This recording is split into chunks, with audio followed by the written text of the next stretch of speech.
Hi, Mason here. I want to take a minute here with a quick tip today. I had a request a while back to show you how to do watermarks on your images. And I'm going to do this in Lightroom, and I'm also going to be using Photoshop.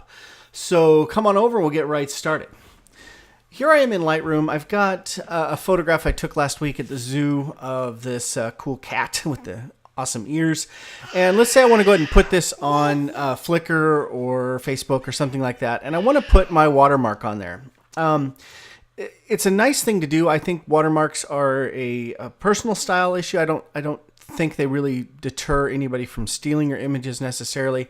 For me, a watermark is simply a way for me to put my name on the photo so people know who took it. People could easily clone it out. So I don't put too much weight on it, but I think it is a nice thing to do. So I try to make a watermark that isn't too garish. Now in Lightroom, watermarking is done at the exporting stage. So if you right click on your image and go down here to export and go to just simply export, it's going to bring up the export dialog box. And this dialog box has a whole bunch of options in it that I'm not going to go through right now. Scroll on down until you see the watermarking panel. Check the box, it says watermarking, and then scroll down this image and click edit watermarks. And another panel is going to pop up. This one is going to show you a thumbnail of the image that you have selected. And up at the top, it says watermark style text or graphic. Now, if you want it to be text, you just simply choose a font, color, all that good stuff, and you can change its opacity, offset, radius, and angle of the shadow if you want to drop shadow on it. And so let's just say I wanted to do a simple copyright Mason Marsh, which is very boring. Certainly not recommending this step, but let's say that's all I wanted to do. That's all you got to do is check text, set up the text however you'd like, and you can make it any number of you can make it really obnoxious. Let's do papyrus, regular, and we'll make it bright green. Why not? If we're going to be obnoxious, might as well embrace it, right? So bright green papyrus, we're going to go ahead and give it a crazy drop shadow and make the opacity of the watermark 100% if you want that text to show up really well. And then down here we can change the size and we can make it proportional. And here I've got it set at 10, which is real small, or you can scale it up, and it's going to scale this watermark to always be about that big in the file size. So it doesn't matter how big or small your file is, it's going to make that watermark fit. If you don't have it clicked on proportional, it's just going to make the watermark whatever size. And for some of your images, if they're kind of a low resolution image, it could be a really obnoxiously large watermark. You can also inset it from the corner. I don't think you should put your watermark right in the corner because it'll get kind of lost in there. I try to inset a little bit, and you can anchor it to any particular point, usually the bottom right hand corner, but some people like to go upper left. Totally up to you, and you can even put them on an angle and put on the edge if you really wanted to, which is really crazy. So that's for text, but I think as artists, it's more impressive if you have a graphical watermark. And so I'm going to show you how I do that. I just clicked on graphic here, and then I'm going to go over to Photoshop, open that up. And I've got a basic logo. My logo is normally the text and the crow in my logo are all in 3D. But for this purposes, I just want it to be 2D. So I have a flattened kind of plain Jane version of my logo, and I could keep it in color if I'd like. But what I find is the crow tends to get lost against dark backgrounds. So what I'm going to do is I'm going to turn the text of my name and the crow white, so that I can overlay it over a photograph.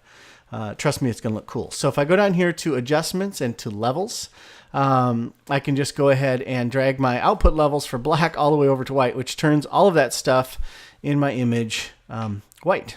And it's on a transparent background, which is important. Otherwise, you end up with a box. So it's a transparent background, and I'm going to go ahead and save it as and make sure I don't save over my old one. So I'm going to call this one watermark. And I'm going to save it as a PNG file, if it's an option. I see what I did wrong. Standby one. I need to go and change the mode to RGB color, not CMYK, because you can't, I don't know why that was in CMYK, but you cannot save a PNG if it's a CMYK. So probably not something you're going to have to deal with. But once again, I'm going to come up here, watermark, right clear, and come on down here and call this a PNG. PNG files work really well as watermarks because they can have a transparent background. So I'm going to go ahead and save it into my logos file on Dropbox.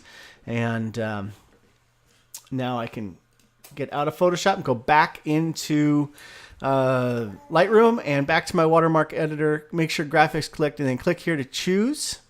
And then I'm going to look for my MMPE logo watermark, which I did today, right, just now. And now you see it down here in the corner. It's bright white. So it's knocked out white against whatever background. And that's actually okay. But I prefer it to be about 50% opacity, so some of the background kind of shows through. I think it looks pretty cool that way.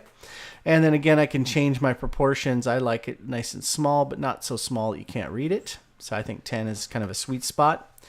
And I like it inset 2 and 2 in the bottom right-hand corner. And save.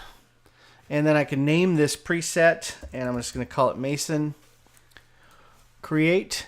And now if I click on this little watermark checkbox in the export panel and select Mason on the drop-down, when I export this JPEG, there's Lightroom's chewing on it right now.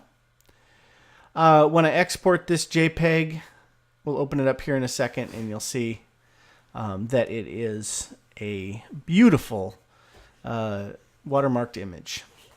So task completed. Back out to the desktop, double click, open it up, and there it is.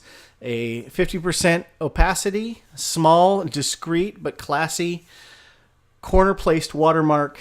I hope that makes sense. That is about as quick a tip as I can do. So I hope you have a great day, and I'll see you next time. Thanks. Bye.